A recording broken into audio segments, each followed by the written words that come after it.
கொடைக்கானல் சீரீஸ்லாம் நான் எத்தனை தடவை பார்த்திருக்கேன்னு எனக்கு தெரியல. இந்த எல்லா பாட்டும் நான் பார்த்திருக்கேன், அந்த ஃபுல் வீடியோவும் நான் பார்த்திருக்கேன். நம்ம ரசிச்சது அதுதான். ஏன்னா எல்லாத்துலயுமே அவங்க பெஸ்டா இருந்தாங்க. இன்னும் சொல்லிட்டே போலாம், டான்ஸ், குக்கிங், ஏன்னா அந்த முடிவெற்ற சீன்ல நம்ம அப்படி சிரிச்சு ரசிச்சோம். இத்தனைக்கும் தெரிஞ்சு. ஆனா இப்ப நடந்தது வேற.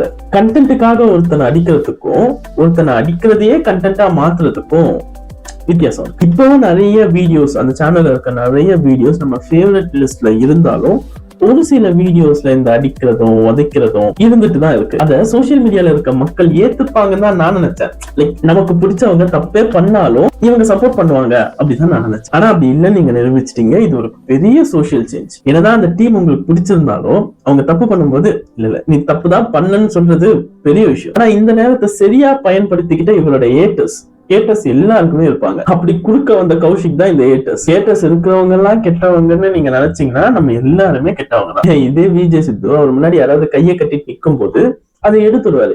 நீங்க பாராட்ட தவறு நீங்கலாம் சொல்ல, நீங்க பாராட்டினீங்க. ஆனா அதே மனுஷன் ஒரு தப்பு பண்ணிட்டாரு, தெரிஞ்சோ தெரியாமையோ ஏதோ ஒரு தப்பு பண்ணிட்டாரு, கீழே போட்டு மிதியா மிதிப்பீங்க. ஒரு பக்கம் கீழே போட்டு மிதிக்கிற குரூப், இன்னொரு பக்கம் அவர் செஞ்சதை நியாயப்படுத்தி முட்டு கொடுக்குற குரூப். இல்ல அவர் என்னெல்லாம் பண்ணியிருக்காரு தெரியுமா, அவர் அப்படி அவர் இப்படி செஞ்சது தப்புன்னா காலில் விழுந்துடணும், அதுல எந்த தப்பும் இல்லை. இன்னொன்னு சொல்லிட்டா, அவருக்கு இவ்வளவு நெகட்டிவ் ஷேடு கொண்டு வந்ததே இவனுக்கு தான். நீங்க படத்தையே ரெண்டா டிவைட் பண்ணிக்கோங்க. ஒன்னு பாலா சார் படம், இன்னொன்னு ஒரு கமர்ஷியல் படம். நீங்க இந்த கமர்ஷியல் படத்துல பாருங்களேன், இல்ல ஒரு குறிப்பிட்ட டைரக்டர் படத்தை பாருங்களேன், அது ஒரு ஃபேக்கான ஃபைட் தான்ன்றது நமக்கு அப்பட்டமா தெரியும். இப்ப பாலா சார் படத்தை பாருங்களேன், அடி உண்மையாதான் விழுதுன்னு நமக்கு தெரியும். இது படத்துக்கு தேவைதான்.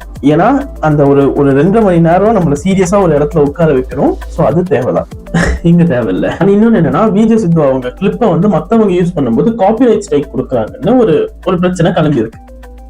ஏண்டா அவங்க கிளிப்பை நீ யூஸ் பண்ணா காப்பிரைட் ஸ்ட்ரைக் தானே கொடுப்பானுங்க, அவங்க கிளிப்பை நீ யூஸ் பண்ணா காப்பிரைட் ஸ்ட்ரைக் தானே கொடுப்பாங்க. இதுக்கு முன்னாடி ஏன் கொடுக்கலன்னா ஓகே, அதெல்லாமே நல்லா தான் இருந்தது.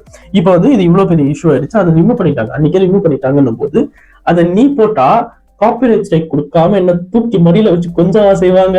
எல்லாத்தையும் தாண்டி இந்த சோசியல் மீடியால இருக்கிற எல்லாமே உண்மையும் இல்ல, எல்லாமே பொய்யும் இல்ல. ஒரு விஷயத்துக்கு நீங்க குரல் கொடுக்கணும்னு நினைக்கிறீங்கன்னா தாராளமா கொடுங்க, தப்பே இல்லை. ஒருத்தன் அவனோட தப்ப ஒத்துக்கிட்டு அந்த கிளிப்ப அங்க இருந்து ரிமூவ் பண்ணதுக்கு அப்புறம் அவனை போட்டு அடின்னு அடிக்கிறது நல்லா இல்ல. அது இவருக்குன்னு இல்ல, அந்த இடத்துல வேற யாரு இருந்தாலும் அது தப்புதான். விஜய் சித்து அவங்க சேனல்லையும் நிறைய சேஞ்சஸ் பண்ண வேண்டியது இருக்கு. முகம் சுளிக்க வைக்கிற மாதிரி காமெடி, அடிக்கிறதோ பாடி ஷேமிங் பண்றதோ எல்லாமே இருக்கு. குரல் கொடுக்கணும்னா தாராளமா கொடுக்கலாம். நீங்க குரல் கொடுத்து அதுக்கு நியாயம் கிடைச்சிருச்சுன்னா அதை விட்டுருங்க. ஒருத்தரை போட்டு அடிச்சு துவைச்சு வேண்டாம்.